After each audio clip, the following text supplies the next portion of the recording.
My name is Claire Fuller. I am the Public Programs Manager here at Hillwood Estate Museum and Gardens. I'm so pleased that we can gather here virtually this afternoon for our floral design workshop, Peony Perfection.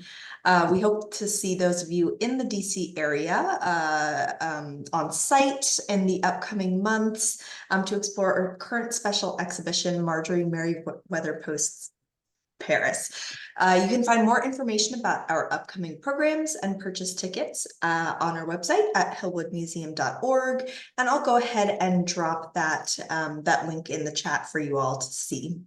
So before we get started, just a couple of quick notes here. Our wonderful floral and event decor designer, Ami Wilber, will build an arrangement on camera, step by step, and stop for questions along the way. The demo will take about 45 minutes, so via the chat feature at the bottom of your screens, you're welcome to submit any questions that you may have as they cross your mind.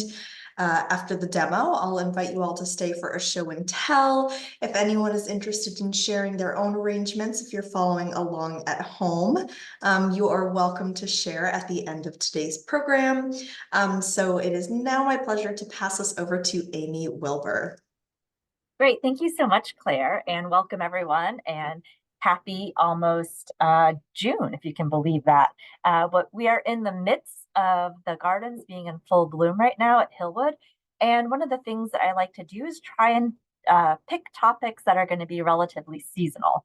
So these should be things that you should be able to see either at your local farmer's market or in your own garden at your house. Right now, our peonies are in full bloom at Hillwood, so I thought peonies would be a fun topic for today. So it's a little bit different because we're really focusing just on one kind of flower today, but we have the peonies in two different colors, and then I'm using some greens that I was able to harvest from property, some blooming branches that are blooming right now at Hillwood, and then also some Solomon seal. But I'll go through that as we start going through the process of creating our arrangement. The first thing I want to do, this is the little compote bowl that I have for the arrangement today. And we do not use any floral foam at Hillwood. We only use chicken wire. So I have cut a piece of chicken wire, and then I'm going to kind of round this into a ball. And the important part about that is that you have the stem being able to come in from the top and also from the bottom. And then I'm just going to shove this into my container. So I've made a bit of a nest with it in there. And then I like to tape this off with a clear floral tape. And the only reason I like to tape this off is so that I know my chicken wire isn't going to try and pop out at any time. And again, the reason we don't use chicken wire is because, or we don't use floral foam and just chicken wire is because floral foam is essentially just styrofoam, and it really clogs up the landfills, and the chicken wire is much more sustainable. And I use a galvanized chicken wire, so it has that sort of green coating on it. And it really, you can reuse it so many different times. And then when it starts to rust, you can then put it into your metal recycling, and then get some more chicken wire. The other thing that's great about the chicken wire is that the stems are going directly into water instead of with floral foam where it's getting clogged up by the styrofoam. So again, you can see I've just made a little crisscross with my tape, and then I've circled it all the way around. The next thing I'm going to do, which is always the most important, is fill my container with water. I don't have anything in this water. This is just plain old tap water. But if you have one of those little packets that you get from your local grocery store or floral place, wherever you got your flowers, definitely put that in. We just don't put it in because we don't like anything to go into the mansion that might stain. And so I'm just in the habit of not usually putting anything into the water. And again, the best way to keep your flowers fresh is to have fresh water in your container. So the one thing that's great about the chicken wire is you can then just pick this up, tip it over the sink. You can tip it over. You want to support your flowers as you're doing that, and then refill your container with fresh water every couple of days. And again, you'll really see that it will help to prolong the life of your blooms. All right, I'm going to angle the camera down a little bit so you can see the top of my container. This is always like a tricky scenario. So you don't necessarily need to see the top of my head, but we'll see. All right, so the first thing I'm going to do is I'm going to go in and I'm going to green my arrangement. So I like to green about 75%. And what this will do is it will help to also build a base for my flowers. And it will also give me a little bit of sort of filling in of the chicken wire, because you'll notice that the chicken wire has rather large holes. So you want something that's going to kind of help to set the rest of the flowers up. One of the rules of thumb that you can always think about is that your arrangement shouldn't be any higher and wider than 1.5 times the size of the container. All right, so today I have, this is Itea, which is just coming into bloom now. And then the other thing that I have is Solomon seal. I wasn't able to get Pittosporum today, or I wasn't able to get any of the mock orange because the mock orange bloomed a lot earlier. So these are the substitutes I'm using, but I chose the Solomon seal because, again, this is also the green and white, so it's sort of like the same color as the Pittosporum, just a little bit different. But I'm going to start by first taking my branch, and it's a little unruly, but I think we're going to be able to use it. I'm going to cut everything at a nice sharp 45-degree angle so that you have more surface for the water to then come in. All right, so I'm looking at this and this looks a little bit crazy. So I'm going to trim this down just a little bit. And I'm just going to have that much now. And I'm going to allow this to kind of hang a little bit over the edge, which is one of the reasons why I like using the compote bowl. Okay, and because I'm going to do an all-sided arrangement, I'm going to start from the middle of my container and I'm going to work my way out. And again, you can kind of see how this is draping over, which I really like.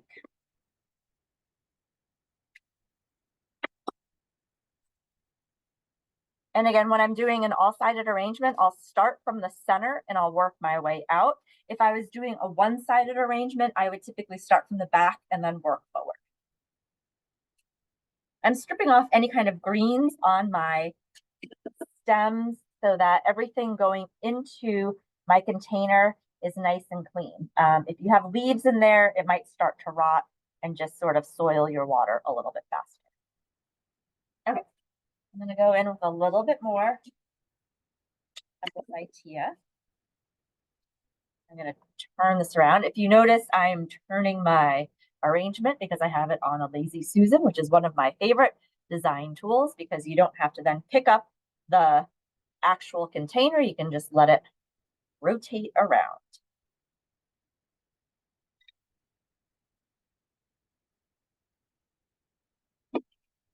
And so again, I'm kind of breaking down this branch because it's a little bit too large.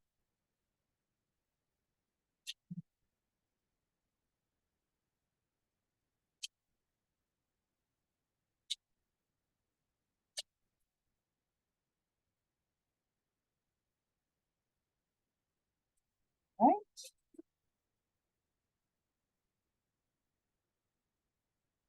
And so when I have most of my Itea or my blooming branch in place where I want it, I'm now going to go in with this Solomon seal. And back that up a little bit. Oh, okay, I think that's better. So this is obviously very stop cutting off the top of my head. Very long. So I'm going to take off some of the bottom leaves of this. And now I'm going to use this as a way to just kind of give a little bit of direction and give it a little bit of bend in my arrangement.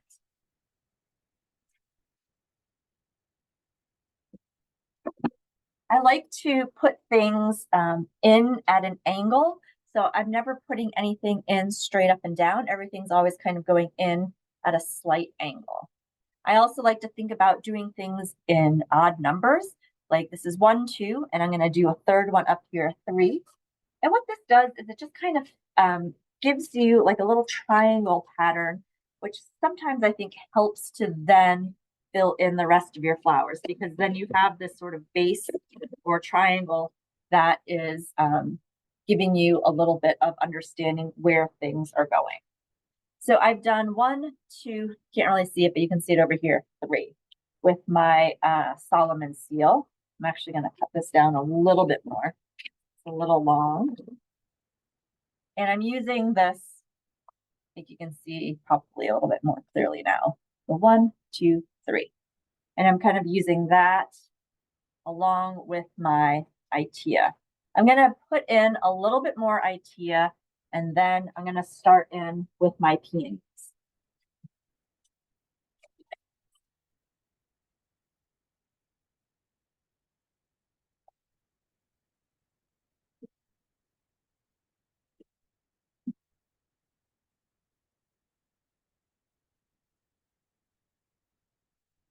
All right.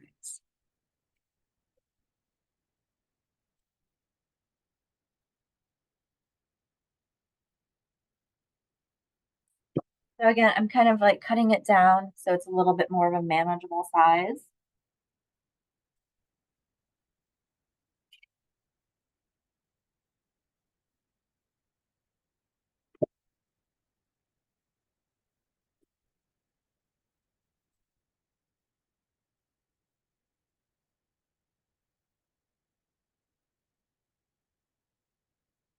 And then I have this one that I really like because it's doing a little bit of a curvy thing. So I'm going to use that, something to kind of come up from the top a little bit. Okay, so I have, you can kind of see my arrangement relatively greened well. So I'm going to then leave this be for just a second, and then I'm going to go in with my peonies. I also have some roses that I'm going to use today as well. I wasn't able to get 3 different color peonies, so I just have 2 different color peonies. So I wanted to use a third sort of element to give it a little bit of differential texture. So the peonies that I do have, though, are quite glorious, and they're quite large. It's a little bit hard to see this, but you can kind of see it's quite big. So I have these 2 varieties of peonies. So I have 10 peonies in total, and then these are the pink ones that I have here. So I'm going to use those, but I'm also going to use, I have these, they're called cabbage or vegetable roses. You can kind of see this. They're really kind of interesting, and I really like how this color is also picking up the same sort of green and white color of the greens as well. And I have these, again, I wanted to go with the same color because I wasn't able to get the pittosporum, so I feel like this color kind of works as a replacement for the pittosporum greens, and they're also just really kind of a fun flower to have. So all of these flowers are about the same size. So I usually like to think about, when I'm about to do any kind of arrangement, that I'm going to go in with my largest blooms first and then to my more delicate blooms. But because these are all about the same size and I'm just using one kind of flower, except for the rose, which is almost the same size, that it doesn't really matter. So what I'm going to do is I'm going to start in by going in with the white first, but it doesn't matter. You can use whatever color peony you want. And I'm going to go in with one color at a time. So I'm going to start in with my white and then go in with the pink ones. I'm going to use different depths of the peonies so that I have some that are going to be really close to the inside of the container, and then some that are going to be out a bit further from the container. So I have one.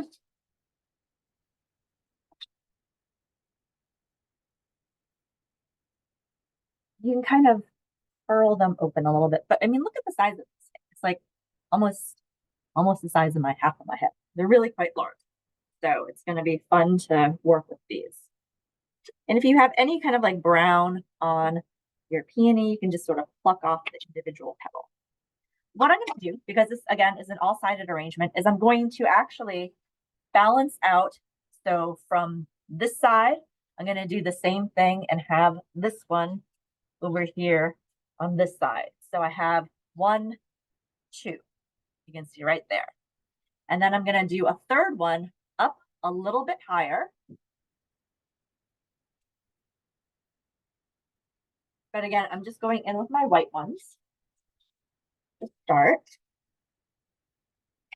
I'm also pulling off any of the petals that have sort of browned a little bit, and then also helping to open up or sort of fluff the petals down a little bit for these. And I like the way this one's sort of doing its own little thing where it's bending like that. So I'm going to use that. I'm going to keep that same, I'm going to use this direction, and then I'm going to have this one come out over in this direction. But if you can see on underneath a little bit, those are some brown petals. So all I'm going to do is just gently pluck out the brown ones.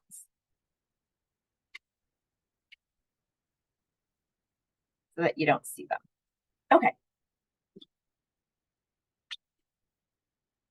And then this one I'm going to have come up and over a little bit to the side. So one of the tricks that I like when I'm using peonies is that I will use the stems. So this is a peony stem. And what I'll do sometimes is I'll cut it down.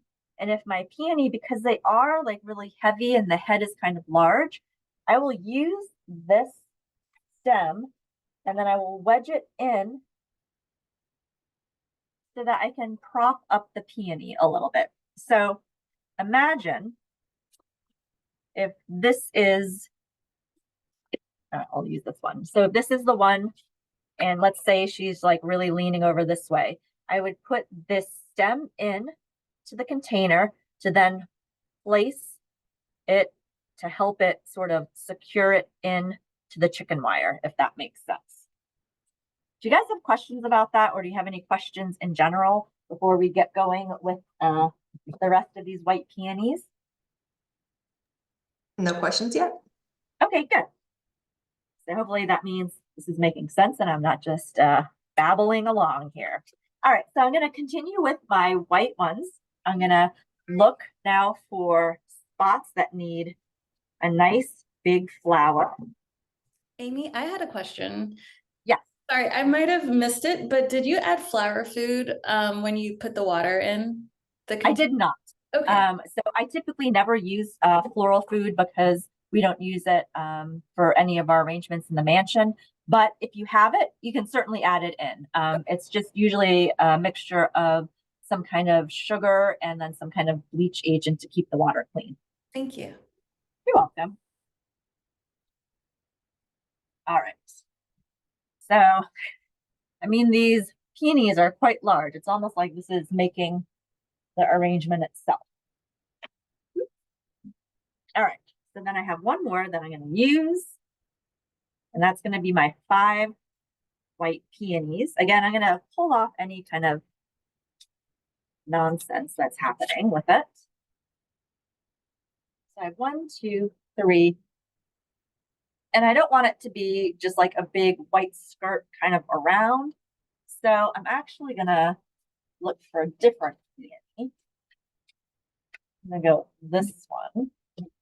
That's a little bit less open. And I'm going to have this one come up slightly and over.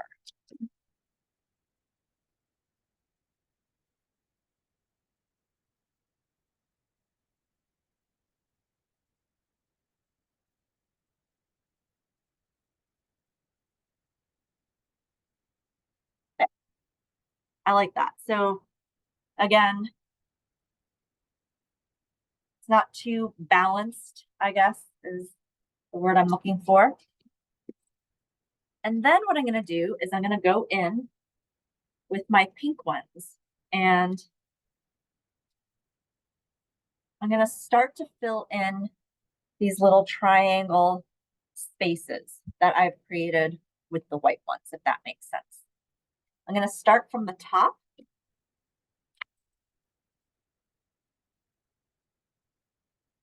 And I'm going to start to fill in the space with my pink ones. And again, I don't want them to be all on the same plane. I'm going to have the pink ones, because these ones are a little bit smaller. I'm going to have them sort of come out from the white ones a little bit. So when you're looking at it from the side, if the white ones are on this plane, the pink one's going to come out just a little bit onto the other plane.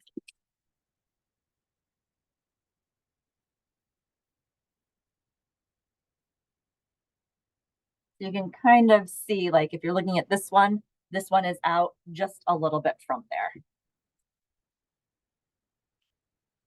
And again, I'm going around. Oh, these are really quite lovely.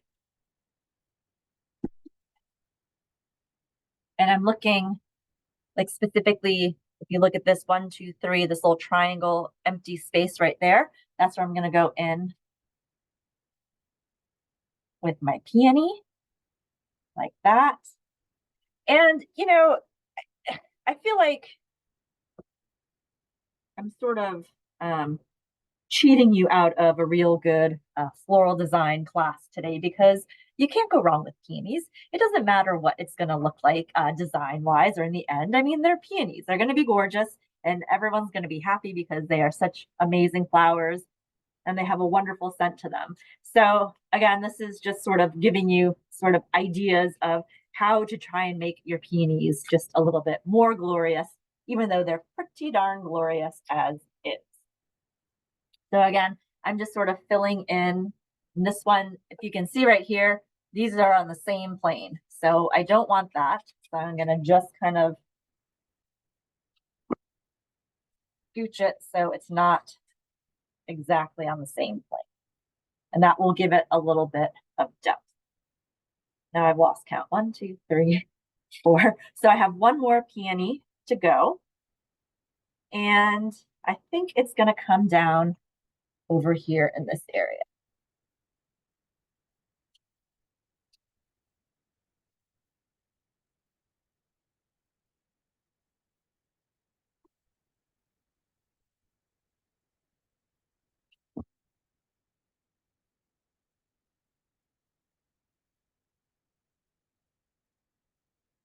There, like right there. So now I'm going to just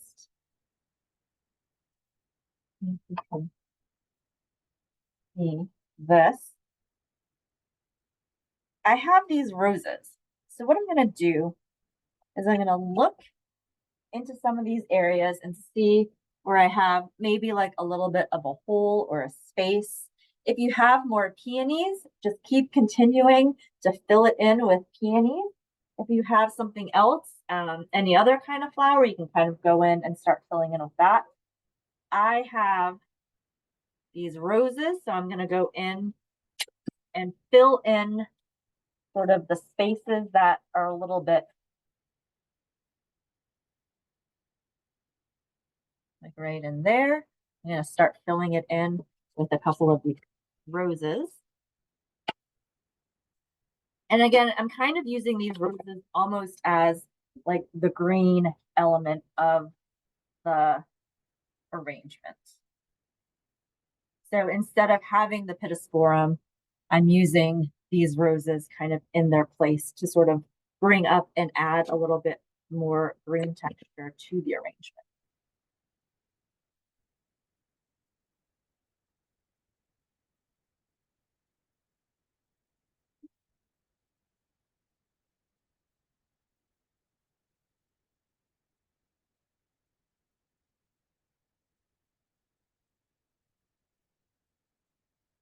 So that you can see I'm just sort of like filling in the space. I have 2 more that I'm going to use.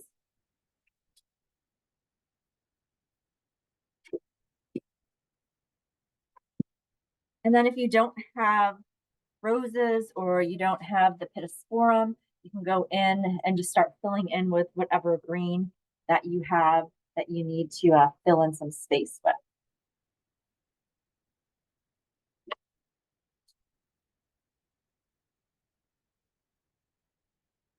And the one thing that I also like about the chicken wire is that you can really kind of manipulate your stuff and bring it in and pull it out without needing to worry that you're compromising the integrity or the structure of it.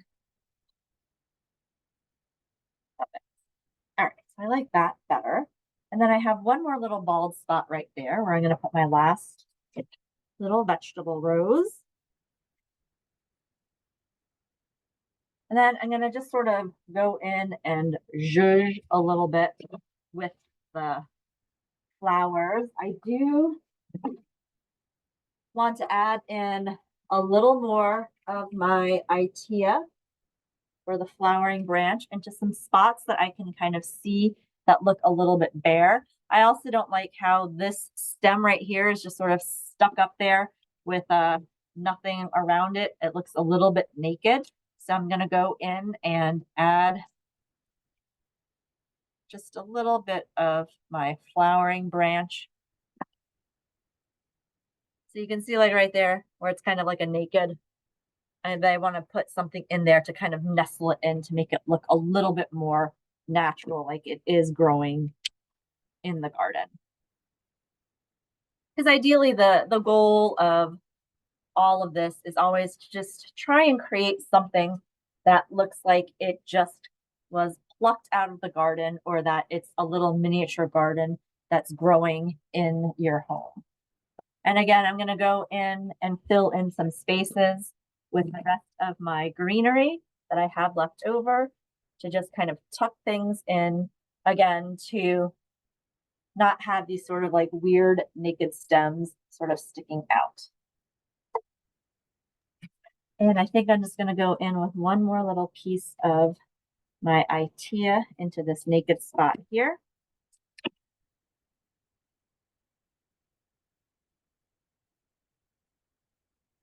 Okay, so now I'm going to try and do some tricky camera work here. So if we see.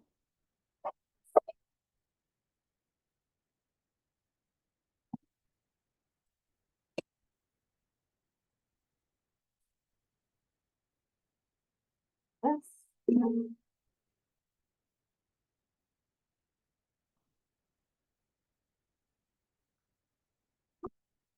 Okay. Oh, lazy Susan just. All right, but I think you can kind of get a better sort of visual of it. There's always, to me, like a side you like better than the other. I think I like this side a little bit better than the other side. Well, let me see.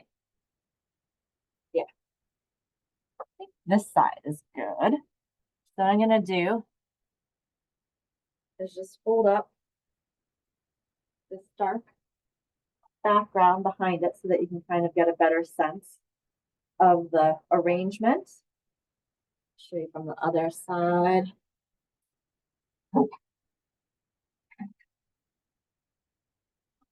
I don't know. Maybe that side's better. Hard to say.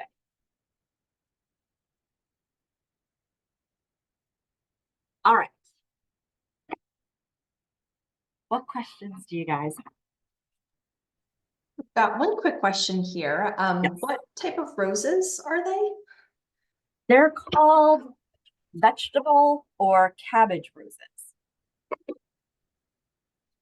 If you are in the DC area, they're from Potomac Floral, and they're called veg roses, VEG roses.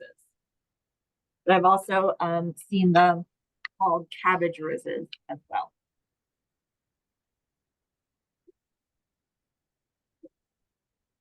Wonderful. Thank you, Amy. Does anyone have any other questions?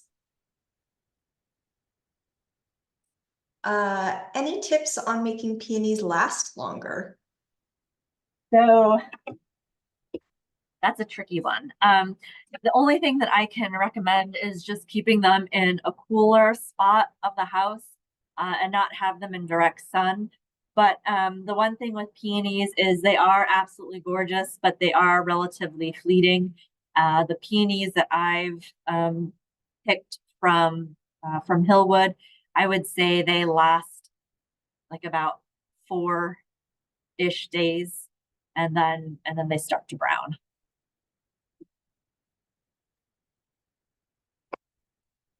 Lovely. Does anyone have any other questions? Is there anyone who would like to share their arrangement today?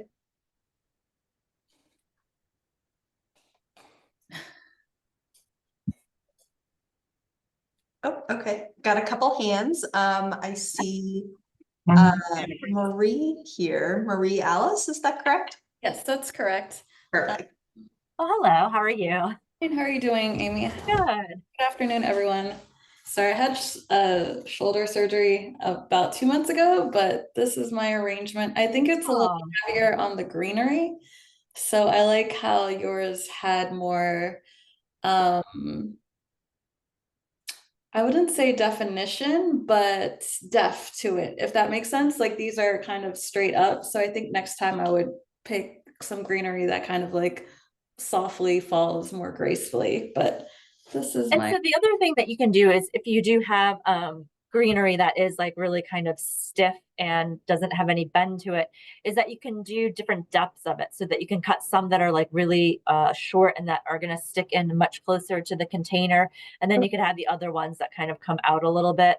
Okay. The other thing you can do is just sort of gently manipulate the stem, and they'll sort of give like a slight bend to them. But I think that looks gorgeous though. So. Okay. Thank you. Yeah, you're welcome. Thanks for your time.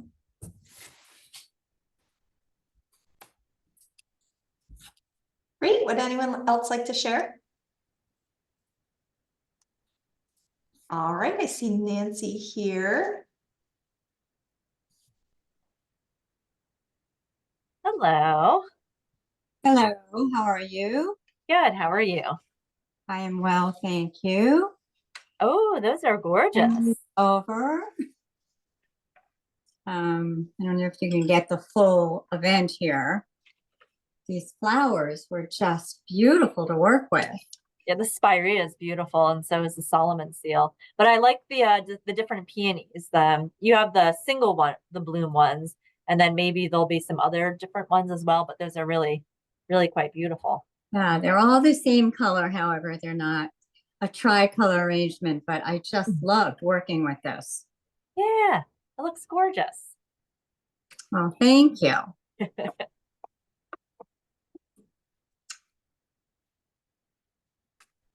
I don't know if we can get the full. Yeah. Yeah. Beautiful. Yeah, I love how the spirea drapes over the edge like that. Yeah, and so the ITEA that I have has a similar effect, that it's the draping, which is also one of the reasons why I think the compote bowls are so nice, because it does sort of elevate up the bowl, and then you can have these things sort of hang over the edge. Yeah. Gorgeous. Thank you. Fantastic job. Yeah, thank you.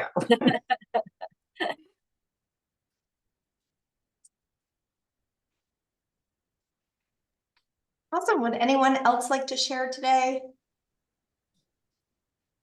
No, absolutely fine. Well, thank you all again for joining us today. This is a lovely session that we had. Again, you can check out our website at hillwoodmuseum.org. I've dropped that link in the chat to see all of our upcoming programs, workshops, other events. And so we hope to see you all soon. But again, thank you for joining us this afternoon, and hope you all have a wonderful rest of your day and enjoy your weekends. Thank you. Great. Thank you. Bye. Thank you. Bye.